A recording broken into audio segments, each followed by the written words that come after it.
ကူကူကကဒီမှာကျွန်တော်ကျမနေဆလော်ကီနာကိုင်းမြတော့မှဖြစ်တဲ့ဆလော်ကီနာမှာကျမကျွတ်နေမှာစကင်နဲ့ဆော့ပြသွားမှာ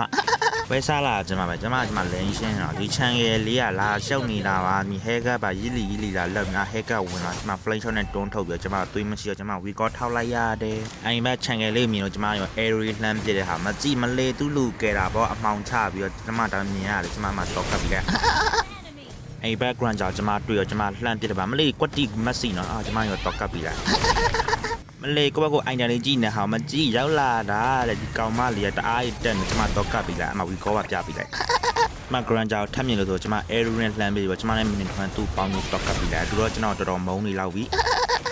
အမားတို့ရဲ့နှစ်ကောင်ပေါင်းကြီးမလုပ်ပါနဲ့သွားဟိုဘက်ကျော်သွားဖုန်းချဟိုဘက်မှာသွားတော့များရောက်တော့ပါမတဲဝီကောပါပြတာကျမဝီကောပြတဲ့ကောင်မတို့ရောကျမလည်းအဲရုံနဲ့လမ်းပြီးတော့ကျမသူ့သွားပြီးတော့ကပ်ပြီးတော့ကျမဝီကောပါပြပြအမနေကြည့်ငါဝီကောအနိဘာအဲလမသွင်းနေဆိုကျမအဲရုလမ်းပြီးတော့ကျမသူ့တော့ကပ်ပေးလိုက်တာကျမအဲရုရန်တန်ပန်တန်ပြစ်ထလိုက်ပါအမ grand ကြောင့်မိသွားဆိုကျမမသိမှဆို flame shot နဲ့ကျွန်တော်တော့ကပ်ပေးလိုက်တာABC ကအဲ့ခြုံထဲမှာကျမရှိရဆိုတာတီကိုကျမနေ Aaron လှမ်းပစ်ပြီးကျမနဲ့အမ3000တောင်ပေါင်းပြီးကျမတော့ကပ်ပြလိုက်တာ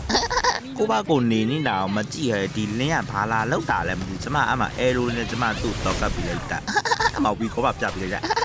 ကျမနေမဆလီနာ Aaron ပြလိုက်ကျမအနိဘချန်ကြီးမိသွားဒါပေမဲ့ကျမဝင်ကုတ်ဖို့မရတဲ့အနေထားဖြစ်တော့ကျမရော flame shot နဲ့ကျမသူ့တော့ကပ်ပြလိုက်တာကျမဝီကောပြတဲ့လင့်တို့ကျမ Aaron လှမ်းပြပြီးကျမသူ့ရောသွားပြီးတော့ကပ်ပြလိုက်ကျမဝီကောဘပြပြလိုက်တာနောက်ဆုံးမှာကိုရီရုပ်ချော်အသင်းကနေပဲအနိုင်ရရှိသွားတာဖြစ်တယ်ကျွန်မဆလော်ကီနာအရန်အောင်ကြော်ကန်းတာလေ Victory ကျွန်တော်ရဲ့ game လေးအကြိုင်းတက်တယ်ဆိုကျွန်တော် like and follow နဲ့ကူညီပေးကြပါအောင်ခင်ဗျာအားလုံးပဲတတအပအများကြီးချစ်တယ်